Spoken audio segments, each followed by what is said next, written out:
બનાસકાંઠા લોકસભા મત વિસ્તારના સંસદ સભ્ય જ્ઞાનીબેન ઠાકોર વિરુદ્ધમાં પાટડી ભાજપના આગેવાન દ્વારા ફેસબુક ઉપર અત્યંત વાંધાજનક પોસ્ટ શેર કરાતા પાટડી તાલુકામાં કોંગ્રેસના કાર્યકર્તાઓ અને ઠાકોર સમાજમાં જબરજસ્ત આક્રોશની લાગણી જોવા મળી. દસાડા વિધાનસભાના પૂર્વ ધારાસભ્ય અને સુરેન્દ્રનગર જિલ્લા કોંગ્રેસ સમિતિના પ્રમુખ નૌશાદ સોલંકી દ્વારા લેખિતમાં પાટડી પોલીસ સ્ટેશનમાં ફરિયાદ આપવામાં આવી છે.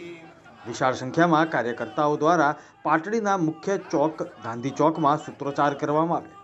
આગામી સમયમાં પાટડી પોલીસ સ્ટેશન દ્વારા બીએનએસની વિવિધ ધારાઓ મુજબ એફઆઈઆર દાખલ કરીને આરોપી સામે દાખલારૂપ કાર્યવાહી કરવામાં નહીં આવે તો માત્ર દસાડા તાલુકો નહીં પરંતુ સમગ્ર ઉત્તર ગુજરાત તેમજ સૌરાષ્ટ્રમાં તીવ્ર આંદોલન ફેલાશે તેવી ચીમકી પણ આપવામાં આવી. પાટડી તાલુકાનો નવરંગપુરાનો એક ચિંતન મહેતા ભારતીય જનતા પાર્ટીનો કાર્યકર અને આગેવાન જે ફેસબુક ઉપર સીએમ સરકાર નામનું એક પેજ ચલાવે છે, જેની અંદર અવારનવાર એ બે જૂથો વચ્ચે વયમનસ્ય ફેલાય, જાતિ જાતિ વચ્ચે વર્ગ વિગ્રહ ફેલાય અને લોકોની અંદર નફરતની ભાવના ફેલાય, આ પ્રકારની પોસ્ટ વારંવાર કરતા હોય છે આ લોકો, ભારતીય જનતા પાર્ટીના લોકો.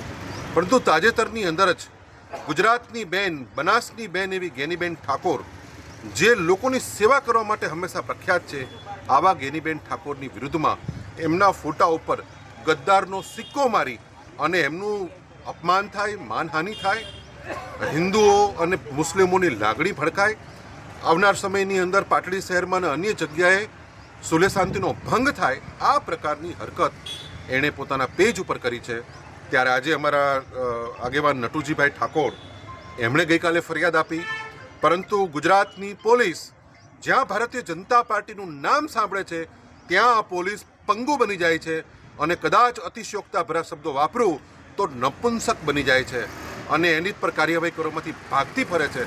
હમણાં જ મહારાષ્ટ્રની અંદર પેલા કુણાલ કામરાએ એકનાથ શિંદેનું નામ પણ નહોતું લીધું, માત્ર એક કવિતા ગાઈ હતી, તેમ છતાં એના ઉપર એ ગદ્દાર ગણી અને બધી જ કલમો લગાવવામાં આવી છે. ત્યારે આ વ્યક્તિ જાહેરમાં જ્ઞાનીબેન ઠાકોરનું અપમાન કરે છે. માત્ર કોંગ્રેસનો કે ઠાકોર સમાજનો કોઈ આગેવાન નહીં, સભ્ય સમાજનો કોઈ પણ વ્યક્તિ જ્ઞાનીબેન ઠાકોરનું અપમાન સહન કરી શકે નહીં. આજે મેં પણ પોલીસ સ્ટેશનની અંદર બીએનએસની વિવિધ ધારાઓ હેઠળ ફરિયાદ દાખલ કરવાની અરજી આપી છે.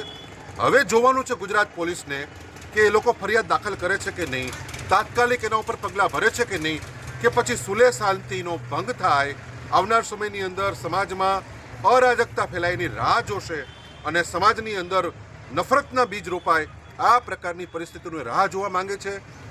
ગુજરાતને એ અનિશ્ચિતતામાં ધકેલવા માંગે છે. આ બધી જ જવાબદારી હવે ભારતીય જનતા પાર્ટી અને ગુજરાત પોલીસની છે.